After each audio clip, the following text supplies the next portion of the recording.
दोस्तों, मैं आज आप लोगों को ईश्वर के प्रमाण का एक प्रेरक प्रसंग सुना रहा हूँ। मित्रों, आज का प्रसंग है ईश्वर का प्रमाण। एक दिन एक राजा ने अपने सभासदों से कहा, क्या तुम लोगों में कोई ईश्वर के होने का प्रमाण दे सकता है? सभासद सोचने लगे। अंत में एक मंत्री ने कहा, महाराज, मैं कल इस प्रश्न का उत्तर लाने का प्रयास करूँगा। सभा समाप्त होने के बाद उत्तर की तलाश में वह मंत्री अपने गुरु के पास जा रहा था। रास्ते में उसे गुरुकुल का एक विद्यार्थी मिला। मंत्री को चिंतित देख उसने पूछा, सब कुशल मंगल तो है? इतनी तेजी से कहाँ चले जा रहे हैं?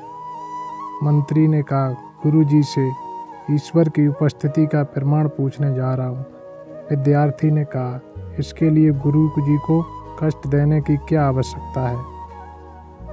इसका जवाब मैं ही दे दूंगा।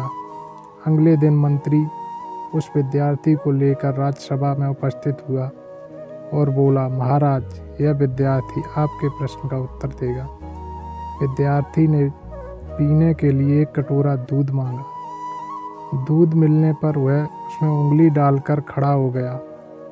थोड़ी देर में वह उंगली निकालकर कुछ देखता, फिर उसे कटोरे में उंगली डालकर खड़ा हो जाता। जब काफ़ी देर हो गई तो राजा नाराज होकर बोला, दूध पीते क्यों नहीं?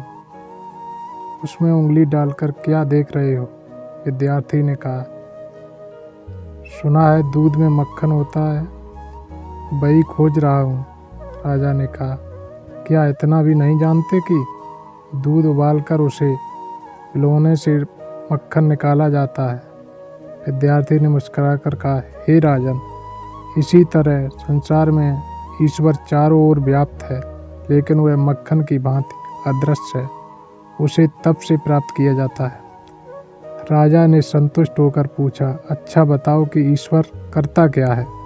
विद्यार्थी ने प्रश्न किया, गुरु बनकर पूछ रहे हैं या शिष्य बनकर? राजा ने कहा, शिष्य बनकर। विद्यार्थी बोला, यह कौन सा आचरण है? शिष्य सिंहासन पर और गुरु जमीन पर? राजा ने झट विद्यार्थी को सिंहासन पर बिठा दिया और स्वयं नीचे खड़ा हो गया। तब विद्यार्थी बोला, ईश्वर राजा को रंक और रंक को राजा बनाता है। ईश्वर की प्राप्ति केवल सच्ची श्रद्धा और भक्ति के द्वारा संभव है। सदैव प्रसन्न रहिए। जो प्राप्त है पर्याप्त है। जिसका मन मस्त है उसके पास समस्त है।